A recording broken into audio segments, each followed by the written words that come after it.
Hello friends, my name is Vikas Sharma. मैं practising company secretary.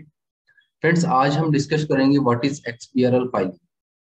आपने बहुत बार ऑब्जर्व किया होगा, जब एनुअल फाइलिंग का सीजन रहता है एजीएम के बाद में सितंबर 30, जो एजीएम की लास्ट डेट होती है, उसके बाद में हम एनुअल फाइलिंग करते हैं। वहाँ हम AOC 4 फॉर्म और फॉर्म MGT 7 फाइल करते हैं। एंड उसके साथ एक काफी बार एक टर्म यूज होता है कि इस बार इस कंपनी की एक्सपीआरएल फाइलिंग। तो फ्रेंड्स, एक्सबीआरएल फाइलिंग क्या होती है, एक्सबीआरएल किन कंपनीज को फाइल करना होता है, उसके बारे में आज जरा हम डिस्कस करेंगे। और एक्सबीआरएल के लिए कौन कौन सी कंपनीज एलिजिबल है, किस किस पे कंपनीज पे एप्लीकेबल है एक्सबीआरएल की फाइलिंग, उनका एक छोटा सा नोट है जो नोट आपके साथ में शेयर करता हूँ। फ्रेंड्स, एक्सबीआरएल फाइलिंग को लेके काफी बार ये पॉइंट आता है कि वो एप्लीकेबल कब से है, चाहे वो सभी लिस्टेड कंपनीज पे एप्लीकेबल है या प्राइवेट कंपनीज पे भी एप्लीकेबल है। तो सबसे पहले introduction of what is XBRL. XBRL basically होता क्या है? Introduction of what is XBL. XBL is a language for electronic communication of business and financial data, which is revolutionized business reporting around the world. It provides major benefits in the preparation, analysis, and communication of the business information. It offers cost saving, great efficiency, and improved accuracy and reliability to all those involved in supplying or using financial data. XBRL stands for Extensible Business Reporting Language. Friends, ये theory थी, इसको practically मैं समझाने की कोशिश करता हूँ। हम जब फॉर्म AOC 4 फाइल करते हैं, नॉर्मल AOC 4 नोट एक्सपीआरएल, उसमें हम इंफॉर्मेशन पुट करते हैं, डेटा पुट करते हैं, उसके बाद आरओसी में हम फाइल करते हैं। बट एक्सबीआरएल में क्या होता है, एक्सबीआरएल का जो फॉर्म होता है वो सिर्फ 2 पेज का फॉर्म होता है। बट उसके अंदर जो अटैचमेंट होता है वो फाइल डॉट एक्सएमएल फाइल होती है। वो डॉट एक्सएमएल फाइल होती है एक्सबीआरएल सॉफ्टवेयर से क्रिएट। एक्सबीआरएल के सॉफ्टवेयर होते हैं, वेंडर से आप सॉफ्टवेयर ले सकते हो, उस सॉफ्टवेयर से आप एक्सएमएल फाइल क्रिएट करते हो। उस एक्सएमएल फाइल में जितने भी कंपनीज के डेटा है वो एक अलग रिपोर्टिंग लैंग्वेज के थ्रू जाती है। वो एक्सबीएल का जो सॉफ्टवेयर है उसमें आपको डेटा फीड करना होता है, अकॉर्डिंगली आपकी इंस्टेंस फाइल जनरेट हो सकती है। Does XBRL cause a change in accounting standard? XBRL किसी कंपनी पे एप्लीकेबल होने के कारण अकाउंटिंग स्टैंडर्ड चेंज हो सकता है क्या? The answer is no. XBRL is simply a language for the information. It must accurately reflect data reported under different standards. It does not change them. Accounting standards कहीं भी change नहीं होने वाले। अगर किसी कंपनी पे एएस एप्लीकेबल अकाउंटिंग स्टैंडर्ड्स और किस कंपनी पे इंडियन एएस एप्लीकेबल है, तो एक्सबीएल से वो चेंज नहीं हो सकता कि एक्सबीएल आप पे एप्लीकेबल है तो एएस से आपको इंडियस फॉलो करना होगा। So does XBRL cause a change in AS? No. In India a member is India a member of XBRL International? India is now an established jurisdiction of XBRL International. A separate company under Section 25 has been created to manage the operations of the XBRL India. The main objectives of the XBRL India are to create awareness about XBRL India, to develop and maintain Indian taxonomies, to help companies adopt and implement XBRL. What is the applicability of the XBRL filing?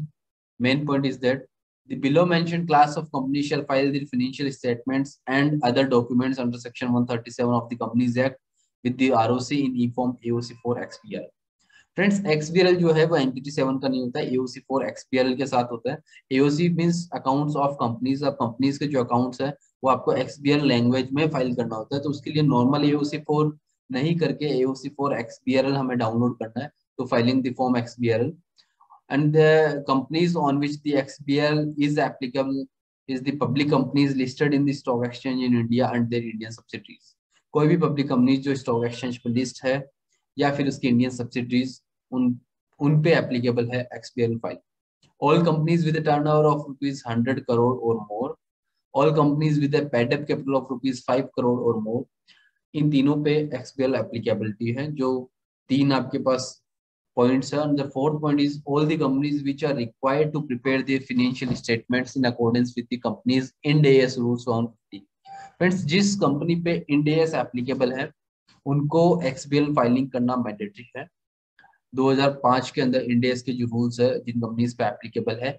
और friends, एक question काफी बार आता है कि इस बार मान लीजिए हमारी कंपनी प्राइवेट कंपनी और हमारा टर्नओवर 100 करोड़ से ऊपर हो चुका है, या फिर हमारी कंपनी की पेड अप कैपिटल 5 करोड़ से ऊपर हो रखी है, तो इस बार हमें एनुअल फाइलिंग करनी है। जब नेक्स्ट ईयर कभी किसी कंपनी में कुछ इस तरह का ट्रांजेक्शन होता है जिसमें उसका टर्नओवर 100 CR से कम हो जाता है, तो भी फिर वो एप्लीकेबल है या नहीं है? तो आंसर इज यस, वो एप्लीकेबल है. Once the XBRL is applicable on the company and it will be applicable on the succeeding years too. However, NBFCs and housing finance companies and companies engaged in the business of the banking and the insurance sector are exempted from filing financial statement under these rules.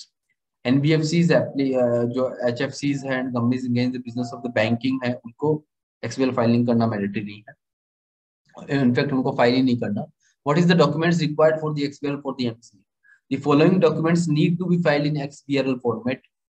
ये आपका जो XBRL जो software है, काफी softwares आपको मिल सकते हैं vendors की तरफ से, और उसके अंदर आपको जो ये ड्राफ्ट्स है वो कंपनीज की तरफ से मंगवाना होता है और आपको ड्राफ्ट सॉफ्टवेयर के अंदर फीड करना है. उसके बाद में आपका XML फाइल जनरेट होता है. Balance sheet in the Excel format, P&L in Excel format, cash flow in the Excel format, schedules related to the balance sheet and P&L in Excel format, notes to account, audit and annual report. Annual report में आपका friends directors report है, MGT9 if applicable है, तो उसके साथ साथ AOC2 या AOC1 अगर एप्लीकेबल है, वो एनुअल रिपोर्ट का पार्ट है. Related party chart and fix assets chart of the last year. Fix asset chart means अगर आपकी कंपनी में असेट्स है तो असेट्स का जो चार्ट है वो लास्ट ईयर का भी आपको चाहिए for filling the information. Last year instance file PDF file for the reference. Last year का अगर आपको पीडीएफ फाइल मिल जाता है एक्सपीएल का, तो वो इस साल का अगर आप एक्सपीएल कर रहे हो तो रेफरेंस के लिए इजी होता है. And the general question is that a company is required to file XBRL form in succeeding year if not falling under the prescribed criteria of the class of companies. The answer is yes, the company still has to continue to file the XBRL form in the succeeding years too. Once the XBRL is applicable, then it will file in future years also.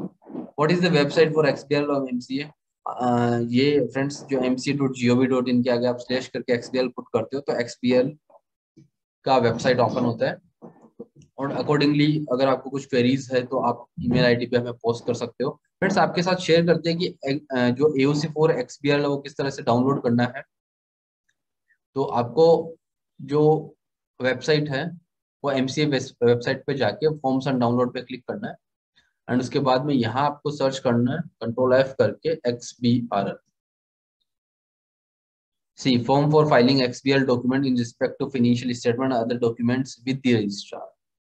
और यहाँ पे the form version is updated on 16th July 2021.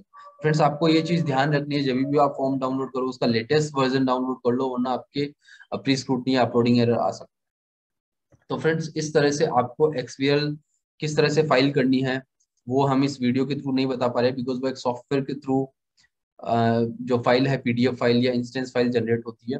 But applicable किस पे इस video में हमने आपको explain किया है. अगर आपको XBRL से रिलेटेड कुछ डाउट्स है तो आप हमें पूछ सकते हो कमेंट्स में भी, और अगर आपको लगता है हमारी वीडियोस आपके लिए फ्रूटफुल है तो फ्रेंड्स आप इस वीडियो को शेयर भी कर सकते हो, सब्सक्राइब भी कर सकते हो, और हमारा जो चैनल है वो